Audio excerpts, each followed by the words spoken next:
주님의 말씀입니다. 경청하십시오. 그 이튿날에는 명절에 온 큰 무리가 예수께서 예루살렘으로 오신다는 것을 듣고 종려나무 가지를 가지고 맞으러 나가 외치되 호산나 찬송하리로다. 주의 이름으로 오시는 이 곧 이스라엘의 왕이시여 하더라. 아멘. 요즘 코로나19 바이러스 사태로 인해서 개인의 일상, 사회생활 패턴이 많이 달라졌습니다. 익숙했던 교회생활, 신앙생활 패턴 역시 달라졌죠. 또 이 예배 시간에 현장에 오신 분 우리 교우들도 계시지만 지금 영상으로 온라인을 통해서 가정에서 예배 드리시는 참여하시는 모든 성도님들께도 인사를 드립니다. 일상의 패턴이 많이 달라졌습니다. 반복되어 오던 일상의 흐름, 리듬이죠. 깨어지거나 달라졌습니다. 그런데 놀랍게도 불편하던 것이 시간이 조금씩 지나가면 불편하게 여겨지지 않는다는 사실입니다. 불편하지 않게 느껴지기 시작합니다. 성전에서의 예배와 각종 모임과 활동들이 중단되거나 생략되었던 것이 처음에는 불편하게 여겨지지만 말씀드린 대로 시간이 지나가면서 오히려 온라인 예배에 익숙해질 수 있고 그것이 편안하게 여겨질 수도 있다는 사실에 우리는 주목하고 경계심을 늦추지 않아야 할 것입니다. 여러분, 그렇습니다. 편안한 것, 익숙한 것이 다 좋은 것만은 아니죠.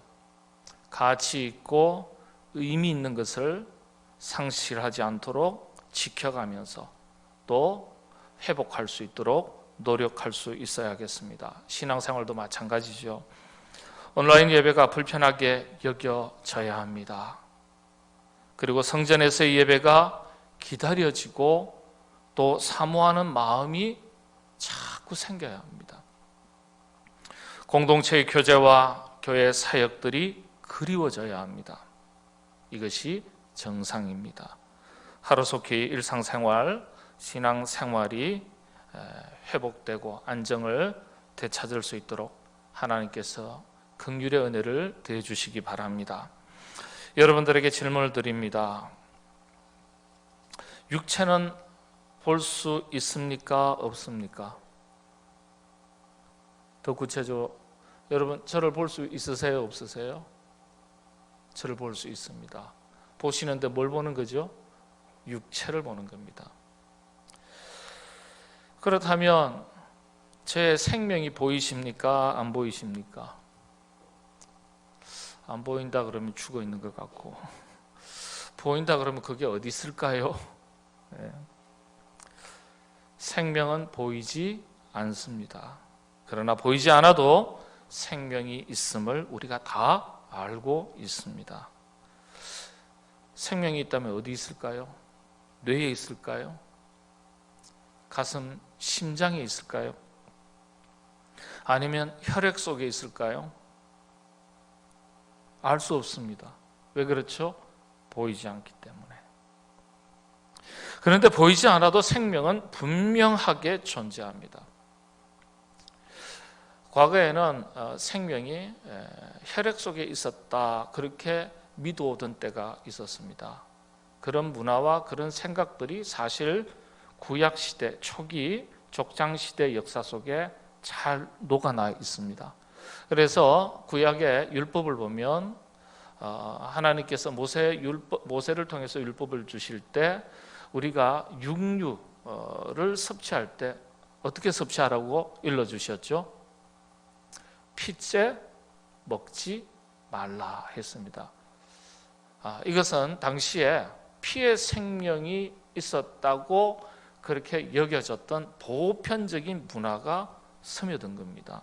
근데 또 가만히 들여다보면 의료 수준이 발달하지 않았던 시대에는 자기 백성들, 하나님의 백성들을 건강하게 지켜갈 수 있는 또 좋은 하나의 방법론이 되기도 했습니다. 그래서 하나님께서 모세를 통해서 핏째 먹지 마라. 먹는 것도 유익할 수 있겠지만 먹지 않는 것이 그 당시로서는 더 좋겠다. 그런 하나님의 의도가 담겨져 있습니다.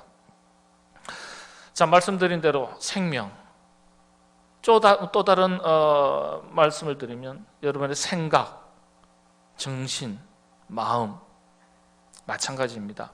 있는 것은 알지만 볼 수는 없습니다. 보이지 않는 거예요. 육체는 보이지만 마음은 볼 수가 없는 거죠. 고대 철학자들은 세상을 이렇게 이원론으로 구분을 한 때가 있었습니다. 구분을 했었습니다. 보이는 것과 보이지 않는 것. 보이는 것을 물질계, 현상계, 그리고 철학적인 용어로서는 형이하학이라 그랬습니다. 형이하학의 세계. 제한적이고 단편적이고 그리고 언젠가는 소멸되는 것. 이 세계를 가리켜 형이하학의 세계다. 그렇게 얘기했습니다. 이와 반대로 보이지 않는 세계, 마음이죠. 정신을 가리켜서 정신계. 플라톤이 이런 말을 먼저 했습니다. 이데아계. 혹은 우리 한글로는 이상계. 혹은 본질, 본질계. 또 철학 용어로서는 형이상학의 세계. 그렇게 설명을 했습니다. 본질이라는 게 그렇지 않습니까? 본질은 우리가 눈으로 볼 수 있는 게 아니잖아요. 그죠? 네. 본질을 사전적인 의미로 정확하게 정의할 때 그것을 그것답게 하는 것. 이게 본질입니다. 그것을 그것답게 하는 것. 그리스도인이 그리스도인다울 때 본질이 살아있는 겁니다. 교회가 교회다울 때 교회 본질이 살아있는 거죠. 그것이 그것다울 때 그것을 그것답게 하는 것. 이게 본질입니다. 자, 그래서 이렇게 눈에 보이는 세계와 눈에 보이지 않는 세계. 근데 이 세상은 이 두 차원으로 이루어져 있다. 이렇게 철학자들이 항상 생각하고 설명해 왔습니다. 여러분, 왜 제가 이런 말씀을 드리냐면 이걸 성경에다가 한번 적용해 볼 수 있습니다. 성경 역시 눈에 보이는 것과 눈에 보이지 않는 것, 이 두 가지를 다 포함하고 있습니다.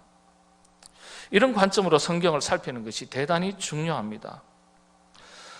적어도 신학, 성경을 기준으로 이야기할 때 눈에 보이는 것을 역사라고 말합니다. 눈에 보이는 것. 역사적 사실, 사건. 그걸 말하죠. 자, 그런데 눈에 보이는 이 역사적 사실과 사건 이면에 보이지 않는 의미가 있는 거예요. 이 의미를 찾을 때 역사가 우리에게 주는 교훈을 찾았다. 그렇게 말할 수 있죠. 이런 관점에서 성경을 들여다보는 것이 필요합니다. 왜냐하면 주님께서 그렇게 말씀하셨기 때문에 그렇습니다. 하늘의 비밀, 영적인 교훈은 예수님께서 말씀하신 것처럼 밭에 감추어진 보화와 같다. 주님께서 그렇게 설명하셨어요. 눈에 당장 보이는 것은 밭이에요. 그런데 값진 보화가 어디에 있다고요? 감추어져 있다고 그랬어요. 눈에 보이지 않는다는 거예요, 당장은요. 그래서 그 감추어진 보화, 의미를 찾아내는 것이 중요하다. 이렇게 예수님께서 직접 말씀하셨습니다. 자, 오늘 종려주일입니다. 종려주일은 예수님께서 예루살렘 성에 들어가신 날을 기념하는 날입니다. 예수님께서 평생 예루살렘을 2번 들어가셨거든요. 첫 번째는 호적을 올리기 위해서, 출생신고하기 위해서 올라가셨습니다. 부모님의 손길을 따라서. 두 번째는 언제입니까? 바로 오늘. 십자가를 지시기 위해서 예루살렘에 입성하셨습니다. 십자가 사건의 서막을 알리는 날이라고도 이야기합니다. 이 종려주일, 종려 사건을 십자가 사건의 서막이다. 그렇게 많이 정의를 하고 있습니다. 왜 그렇습니까? 예루살렘 성 안으로 들어간다는 것은 단순하게 지리적인 이동을 말하는 게 아니에요. 위치 이동을 말하는 게 아니에요. 예수님에게는 죽음을 의미하는 겁니다. 그럼에도 불구하고 들어가셨습니다. 당시에 따르던 많은 무리들이 종려나무 가지 잎을 들고 예수님을 환영하면서 호산나 외치면서 맞이했기 때문에 이것을 기념해서 종려주일이라고 말합니다. 그래서 종려주일로부터 고난주간이 시작됩니다.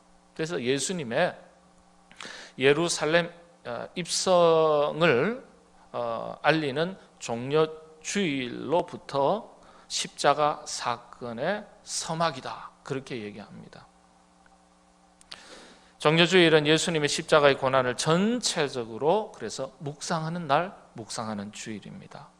먼저 당시의 모습, 말씀드린 대로 서두에 말씀드린 대로 보이는 것과 보이지 않는 것, 이 종려주일을 이 두 관점을 가지고 한번 살펴보겠습니다. 종려주일을 들여다보는데 보이는 것과 보이지 않는 것, 이 두 관점을 가지고, 자, 먼저 보이는 것 어떤 모습입니까? 예수님의 모습. 예루살렘 입성의 사건을 설명을 할 때 나귀 새끼를 타고 예루살렘 성문을 들어가는 그 순간부터 예루살렘 입성, 그렇게 말하지 않습니다. 예루살렘 입성의 사건을 설명할 때 어디에서부터 설명할까요? 예수님께서 사랑하는 제자들과 함께 있는 자리에서 나귀 새끼 한 마리를 구해 오도록 말씀하셨습니다. 그 장소가 감람산, 벳박에 그리고 베다니 지역입니다. 고 인근 지역입니다. 그 말씀을, 그 부탁을 제자들에게 이곳에서 하셨습니다.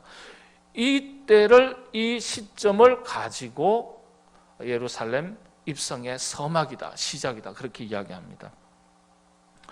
가장 먼저 주님께서 나귀 새끼를 구해 오도록 제자들에게 시키셨습니다. 그리고 이 구해온 나귀 새끼를 타시고 예루살렘 성으로 출발하셨습니다.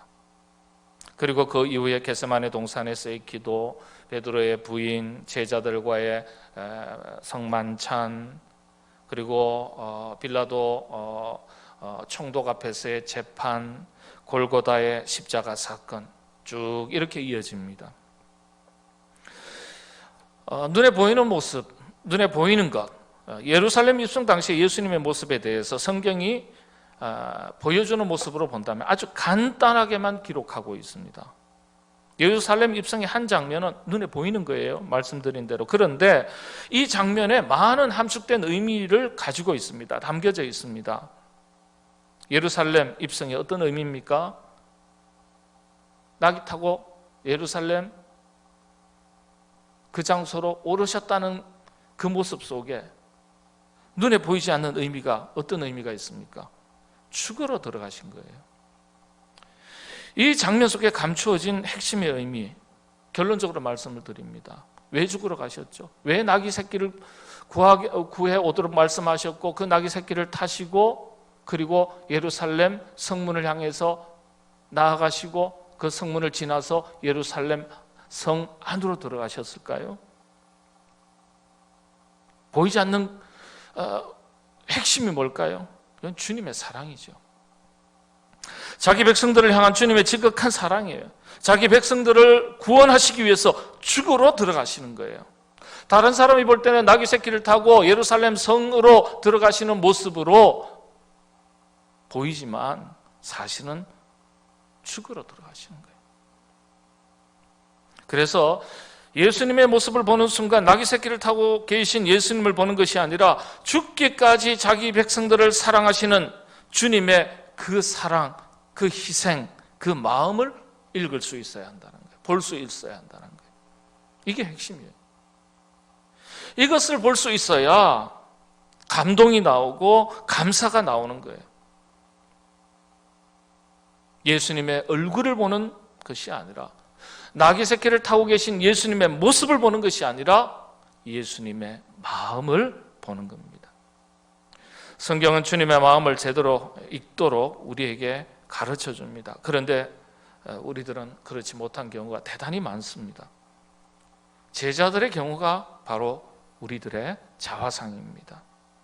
겟세마네 동산에서 밤새 기도하신 후에 내려오실 때 잠들어 있는 제자들을 보고 하신 말씀이 바로 그거예요.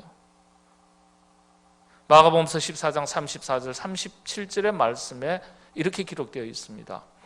말씀하시되 내 마음이 심히 고민하여 죽게 되었으니, 굉장히 괴로운 거예요. 너희는 여기 머물러 깨어있으라 하시고, 그리고 나서는 더 오르셔서 조금 떨어진 곳에 가서 기도하시고, 기도를 끝내시고 1시간 하신 게 아니죠. 밤새도록 새벽이 맞도록 기도하시고 철야 기도하신 거예요. 그리고 내려오시는 거예요. 내려오시는데 보니까 제자들이 어떻게 하고 있습니까? 제자들이 자는 것을 보시고 베드로에게 말씀하실 때, 시몬아 자느냐? 네가 1시간도 깨어 있을 수 없더냐? 주님은 너무 괴로운데, 힘든데, 지쳐 있는데 제자들은 주님의 마음을 제대로 읽지 못했습니다. 그래서 제자들에게 책망하시는 거예요. 이 모습 속에서 주님의 마음을 읽는데 제자들이 실패한 것을 알 수 있습니다. 주님의 마음을 제대로 알았다면, 공감했다면, 느꼈다면 제자들이 비록 육신이 피곤하다 할지라도 결단코 그렇게 태연하게 잠을 잘 수는 없을 겁니다. 아무리 육체가 피곤해도요. 하룻밤 못 새겠습니까? 여러분 그렇지 않습니까? 혹 자녀들이 어떤 질병에 노출돼서 중한 병을 앓고 있다든지, 가족이 어떤 병을 앓고 있다든지, 위급한 다급한 어떤 일로 인해서 건강 문제로 노심초사하실 때 바로 옆에 그 가족이 있다면, 자녀이든지 부모이든지 형제이든지 아내이든지 남편이 있다든지, 밤새 힘들어하고 잠을 제대로 못 자고 끙끙 앓는 소리를 하는데 여러분들 태연하게 주무실 수 있겠습니까? 있다고 생각하시는 분 계시겠죠. 가족들을 원수라고 생각할 때. 그렇게 할 수 없습니다. 밤새 같이 고민하고 아파하고 같이 앓는 거예요. 하룻밤도 못 새겠습니까?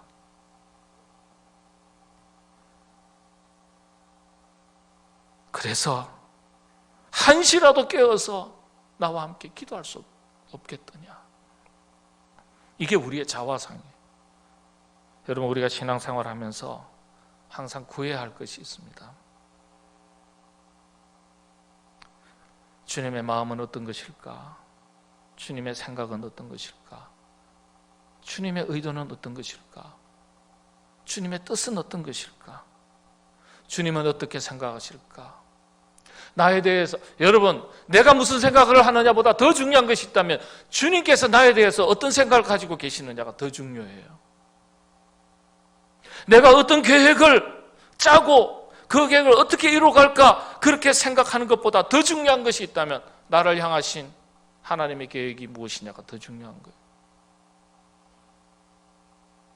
우리 공동체를 향하신, 우리 교회를 향하신, 우리 가정을 향하신 하나님의 계획, 하나님의 뜻이 무엇인가, 이걸 아는 게 더 중요한 거예요. 내 생각, 내 계획이 우선하는 게 아니죠. 아버지의 마음은 어떤 것일까? 이걸 읽을 수 있어야 된다는 거예요. 이게 눈에 보이지 않는 거예요. 보이는 것을 넘어서서 보이지 않는 본질을 찾아낼 수 있어야 된다는 거예요. 정료주일에 나귀 새끼를 타신 예수님의 보이는 모습 속에서 그 이면에 넘어 보이지 않는 것, 본질이 뭡니까? 우리를 향하신 지극한 사랑이라는 거예요. 그래서 정료주일은 고통당하신 예수님의 모습 속에 초점을 맞추는 것이 아니라 나를 향하신 하나님의 사랑이 얼마나 지극하고도 크고도 놀라운지에 주목하고 초점을 맞추고 그걸 확인하는 날이 정료주일입니다. 자, 그렇다면 눈에 보이는 또 세 개가 있습니다. 여러 가지가 있지만은 시간 관계상 하나만 더 합니다. 군중들의 모습이에요. 원문을 번역을 할 때 어떤 번역본은 군중이라고 번역했고 어떤 번역본은 무리, 백성들, 사람들 이렇게 다양하게 표현을 했습니다. 자, 눈에 보이는 군중들입니다. 모습들이 어떤 겁니까? 자, 종려나무 가지를 꺾어서 가지고 와서 막 흔듭니다. 흔드는 모습만 보이십니까? 입을 열어 함성을 외칩니다. 뭐라고 외칩니까? 호산나 호산나라고 외칩니다. 만세 삼창하고 같은 거죠. 그리고 기뻐하면서 맞이합니다.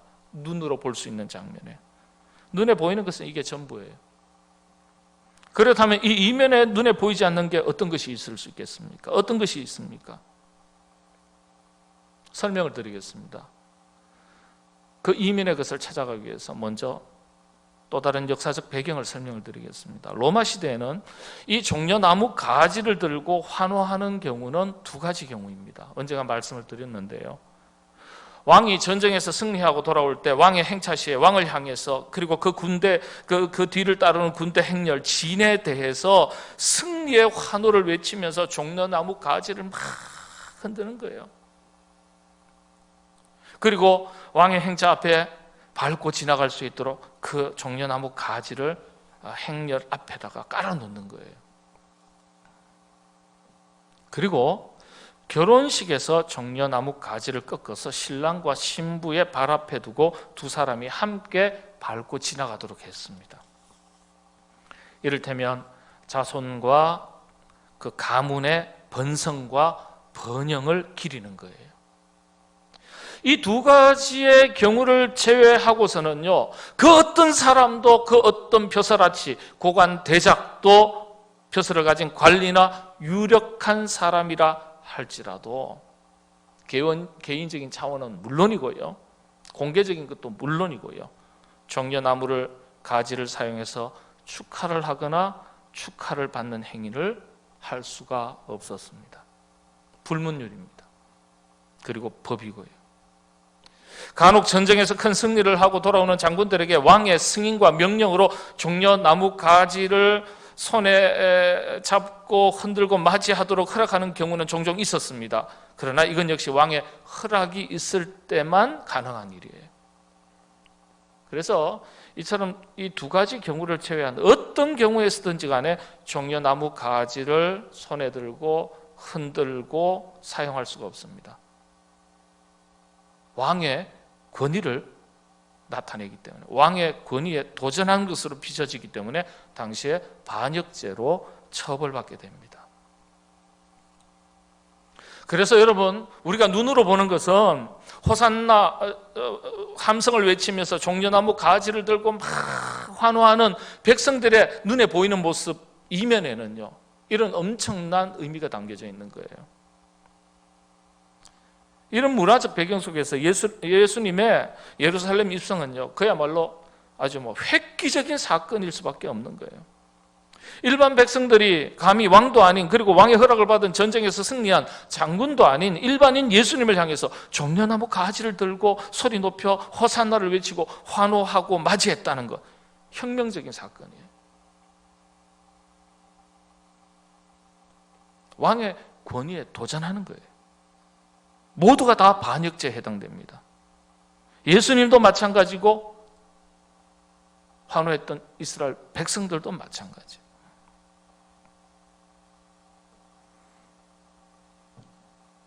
이런 배경 속에서 어떻게 이스라엘 백성들은, 군중들은, 무리들은, 사람들은 예수님의 예루살렘 입성에 대해서 당시 문화를 거스르면서까지 종려나무 가지를 손에 들고 뜨겁게 환호하면서 맞이할 수 있었을까? 그 이유가 뭘까? 그 배경이 뭘까?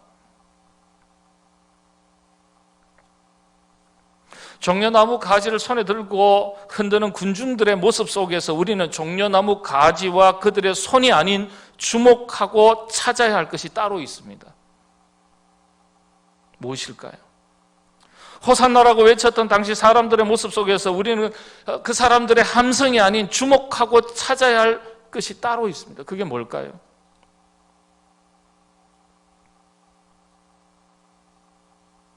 한 가지 분명한 사실은 이미 예수님께서 십자가를 지시기 위해서 마지막으로 예루살렘 성에 들어가신 이즈음에 예수님을 그리스도로 믿고 구주로 고백하는 많은 사람들이 있었습니다. 이를테면 베드로가 고백했던 것처럼 주는 그리스도시요 살아계신 하나님의 아들이시라고 믿음의 확신을 가지고 고백하는 많은 제자들, 무리들이 있었습니다. 예수님께서 바로 하나님의 아들이신 것과 자기를 죄에서 구원하실 그리스도 메시아인 것을 확실하게 믿었기 때문에, 그래서 어떤 정치적 핍박과 처벌에 대한 두려움도 마다하지 않고, 이를테면 순교할 각오로 예수님을 맞이했던 사람이라는 거예요. 이 켈빈이라든지 어거스틴이라든지 이런 분들이, 바로 이 무리들은 그냥 일반 사람이 아니라는 거예요.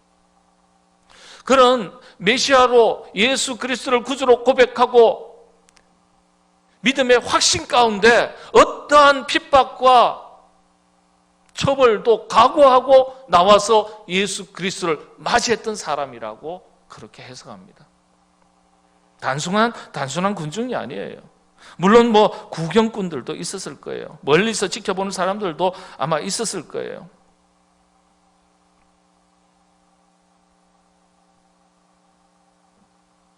이게 어떤 것을 의미합니까? 어떻게 해서 정겨나무 가지를 들고 그렇게 호산나를 외치면서 예수님을 기쁨으로 맞이할 수 있었을까요? 간절히 사모하는 마음이 없으면 불가능한 일이죠. 메시아를 기다리는 믿음이 없이는 불가능한 일입니다. 지금도 이와 같이 정려나무를 가지를 흔들 수 있는 그리스도인들이 있어야 합니다. 어떠한 박해와 시련과 환난과 그리고 일상의 손해 가운데서도 예수 그리스도를 주로 시인하고 믿음의 확신을 가지고 구원의 은총 앞에 감사하고 자신의 희생을 각오하고 헌신하고 목숨을 내어놓을 수 있는 그리스도인들이 있어야 된다는 거예요. 그래야 그런 사람들을 통해서 믿음의 역사가 이어지고 교회의 역사가 이어지는 거예요. 복음의 역사가 이어지는 거예요. 이런 사람들을 통해서 가정이 지켜지고 교회가 지켜지고 나라와 민족이 지켜지는 거예요. 우리는 종려나무 가지를 흔들었던 이 군중들, 백성들, 사람들에게서 어떠한 시련과 핍박에서도 자신의 신앙을 꺾지 않고 죽음의 두려움을 마다하지 않고 어떠한 불이익과 손해도 굴하지 않고 믿음의 확신을 가지고 구원의 은총 앞에 담대하게 주님을 진정으로 사모하고 기다리고 또 오실 때는 기뻐하고 영접할 수 있는 그 믿음의 세계를 우리가 볼 수 있는 겁니다. 이건 보이지 않는 거예요. 우리 모두 그리스도인, 이런 그리스도인이 될 수 있어야겠습니다. 정죄주일에 여러분 이런 각오와 믿음의 결단이 여러분들에게 있으시기를 바랍니다. 이 모든 사건을 가능하게 한 본질 하나가 있습니다. 그건 바로 자기 백성을 향한 예수 그리스도 주님의 사랑이 이 모든 사건을 있게 한 본질이라는 점입니다. 정죄주일에 우리는 이걸 놓치지 않아야 하겠습니다. 이것을 찾고 가슴에 새길 수 있어야겠습니다. 영적인 교훈의 핵심 중의 핵심이 바로 예수 그리스도의 사랑이라는 것입니다. 주님의 사랑. 그래서 우리는 종려주의를 시작으로 이어지는 고난주간에 우리가 주목해야 할 의미는요, 예수님의 지극한 사랑이라는 겁니다. 예수 그리스도 우리 주님 예루살렘 입성 사건 속에서 우리를 향하신 주님의 사랑을 읽지 못하면, 찾지 못하면 의미, 핵심의 본질을 놓치는 것입니다. 군중들에게서, 당시 백성들에게서, 예수님을 맞이했던 백성들에게서 어떤 모습을 볼 수 있습니까? 함성만 들을 수 있습니까? 종려나무 가지를 손에 든 것만 볼 수 있습니까? 아니요. 간절히 기다리는 마음, 예수님을 사모하는 마음, 이건 열정이겠죠. 열정을 볼 수 있습니다. 여러분 신앙생활에 사모함이 있어야 되고 열정이 있어야 됩니다. 사람들은 사모하는 것에 집중합니다. 그렇죠? 집중할 때 변화가 일어납니다. 여러분 신앙의 열정은 집중하는 거예요. 코로나19 상황 속에서 성전에서의 예배를 사모해야 하고 복음의 사명, 사역에 대한 열정이 식지 않아야 하겠습니다. 그리고 어떠한 상황 속에서도 감사를 잃지 않아야 하겠습니다.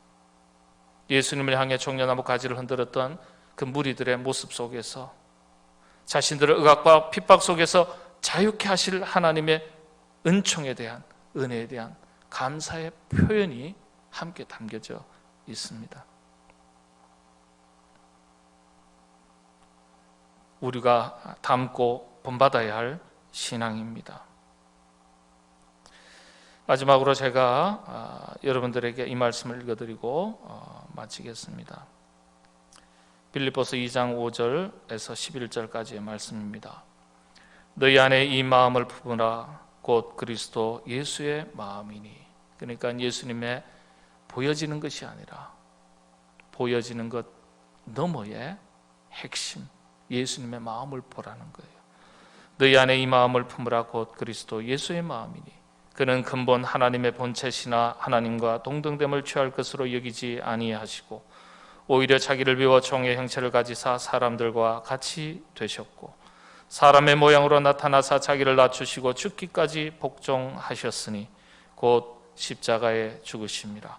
이름으로 하나님이 그를 지극히 높여 모든 이름 위에 뛰어난 이름을 주사 하늘에 있는 자들과 땅에 있는 자들과 땅 아래에 있는 자들로 모든 무릎을 예수의 이름에 꿇게 하시고 모든 입으로 예수 그리스도를 주라 시인하여 하나님 아버지께 영광을 돌리게 하셨느니라. 예수님의 마음을 알아야 담고 품을 수 있습니다. 정려주일은 우리를 향하신 예수님의 지극한 사랑을 다시 한번 확인하고 찾고 붙들고 우리 가슴에 새기는 날입니다. 이런 정려주일이 그리고 고난주간이 되시고 부활절을 의미 있게 맞이하시게 되기를 바랍니다. 기도하겠습니다.